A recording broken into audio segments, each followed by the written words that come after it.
बिलाशुबा टी20 format एक ऐसा format है कि जिसमें स्ट्राइक रेट वाकई मैटर करती है। कुछ उन लोगों के बकौल स्ट्राइक रेट मैटर करती है कि जिन लोगों को नजर आता है कि बाबर आजम की स्ट्राइक रेट बहुत कम होती है, बाबर आजम कम स्ट्राइक रेट के साथ खेलता है, बाबर आजम टी20 को ओडीआईज की तरह से खेलता है बल्कि टेस्ट मैच बनाकर खेलता है बाबर आजम, तो इसलिए बाबर आजम की स्ट्राइक रेट जो है वो बहुत कम रह जाती है और बाबर आजम जो है वो सिर्फ अपने लिए रन्स करता है और अपने लिए रन्स करने के चक्कर में उसकी टीम हार जाती है और बाबर आजम अपने 50, 60, 70 रन जो है वो करके चला जाता है।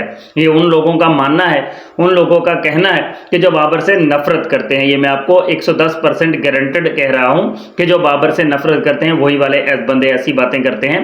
लेकिन उन्हीं बंदों के मुंह पर जोर जोर के तमाचे मारने के लिए आज की ये वीडियो मैं बना रहा हूं और इसमें आपको मैं एक ऐसे प्रूफ दिखाने के लिए जा रहा हूं कि जिन प्रूफ्स को देखने के बाद आप लोगों की भी अकल हैरान रह जाएगी कि यार ये कैसे हो गया, ये कैसे मुमकिन है।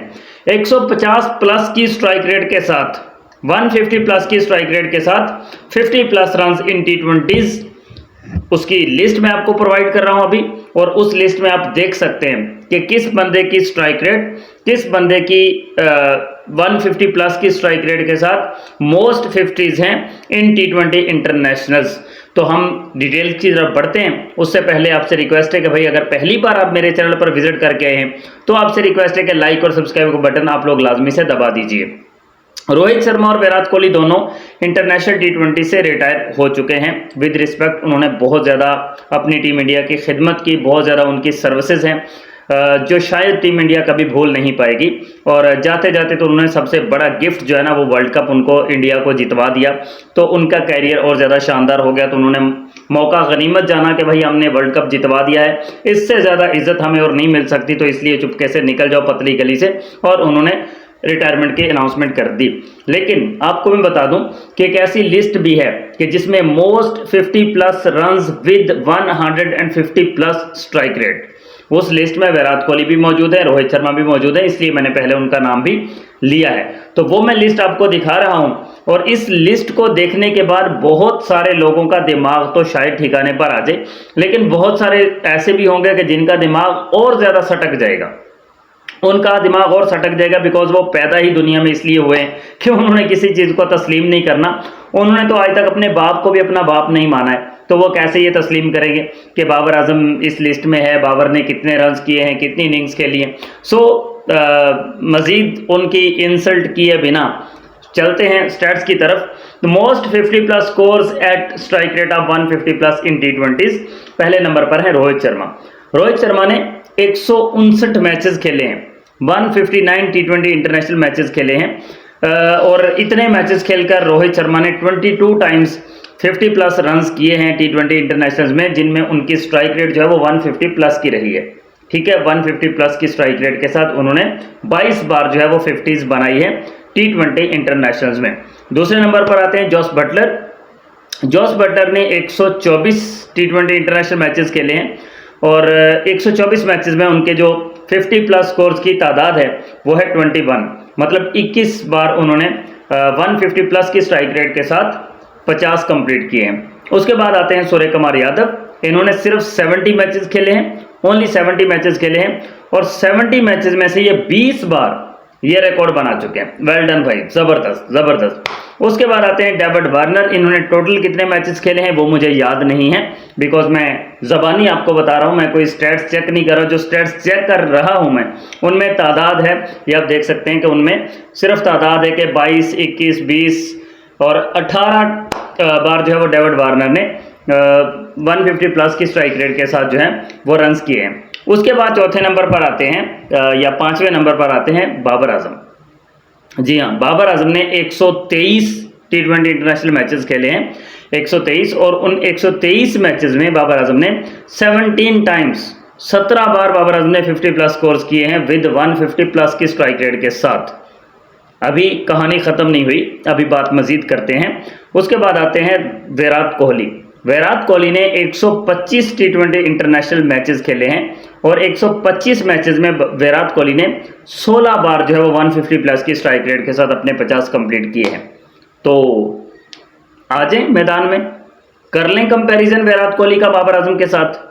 कर लें जिनको ज़्यादा शौक होता है या जिनको ज़्यादा तकलीफ होती है कि बाबर को विराट के साथ क्यों मिलाया जाता है, तो वो कर लें आकर कंपैरिजन। 125 मैचेस में 16 बार 150 प्लस की स्ट्राइक रेट के साथ 50 किए, और बाबर आजम ने 123 मैचेस में 17 बार जो 150 प्लस की स्ट्राइक रेट के साथ 50 कंप्लीट किए। भाई कहाँ रहते हो, किस दुनिया में रहते हो? एक बार नहीं, दो बार नहीं, मैं बहुत बार आप लोगों को ये बात बता चुका हूं और बताता रहूंगा हमेशा कि बाबर आजम में फॉल्ट नहीं है। फॉल्ट बाकी टीम के 11 के 11 खिलाड़ियों में है जो रन ही नहीं करते हैं।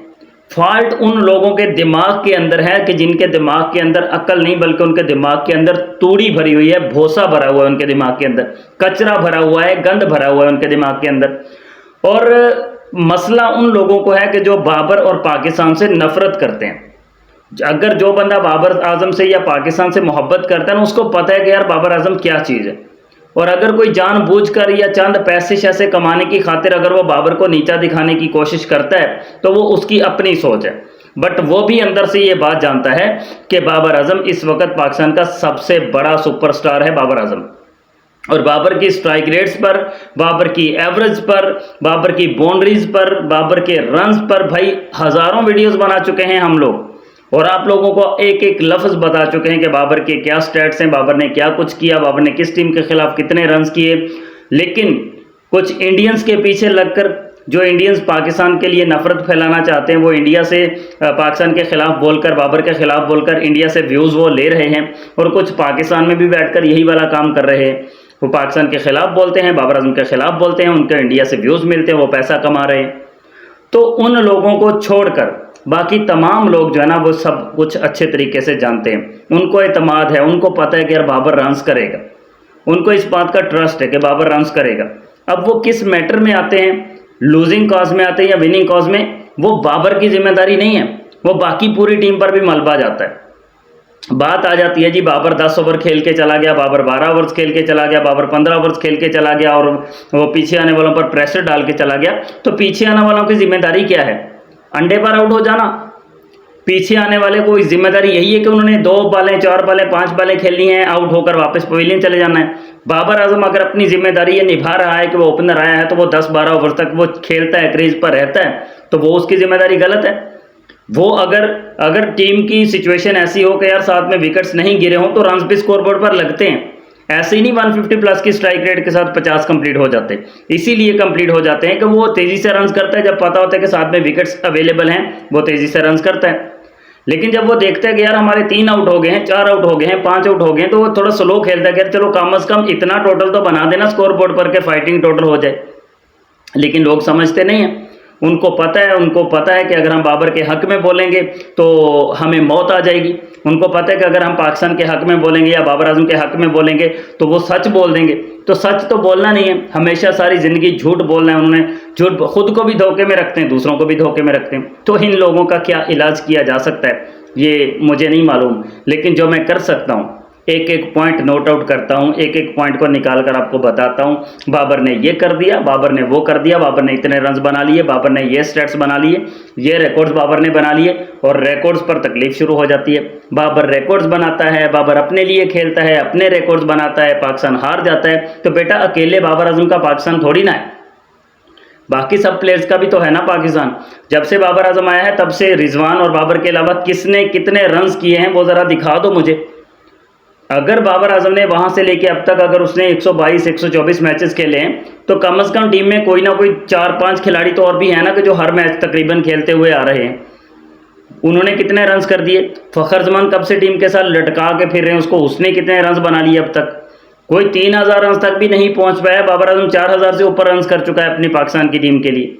लेकिन वो पाकिस्तान की टीम के लिए थोड़ी ना है, वो तो बाबर के अपने लिए है। ये उन लोगों की सोच है जो बाबर के खिलाफ बोलना चाहते हैं। तो बेटा खुलकर बोलो, लेकिन इन स्टैट्स को जो मैंने अभी आपको बता दिए हैं इनको प्रूव करके बताओ कि अब आप किसको बेटर बोलोगे। अब विराट कोहली बेहतर है या बाबर आजम? 125 में से 16 इनिंग्स 150 प्लस की स्ट्राइक रेट के साथ, और 123 में से 17 इनिंग्स 150 प्लस की स्ट्राइक रेट के साथ, और जो 160 इनिंग्स खेल चुके हैं, 160 मैचेस, उनके भी 22 ही हैं। सिर्फ 5 इनिंग्स ही ऐसी है ना 150 प्लस की। कोई पहाड़ नहीं गिरा लिया किसी ने। बाबर आजम भी उन्हीं के बराबर का बल्लेबाज है, उन्हीं के बराबर की स्ट्राइक रेट के साथ वो खेलता है।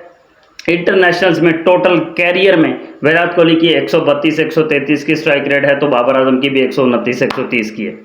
कोई फर्क नहीं पड़ा, 2-3 100 गेंदों के बाद 2-3 रन एक्स्ट्रा बनाने पर कोई फर्क पड़ता नहीं है बेटा, बस सिर्फ सोच का फर्क है। जो गलत और घटिया सोच है वो उनकी गलती रहेगी, इसके अलावा कुछ नहीं हो सकता उनका।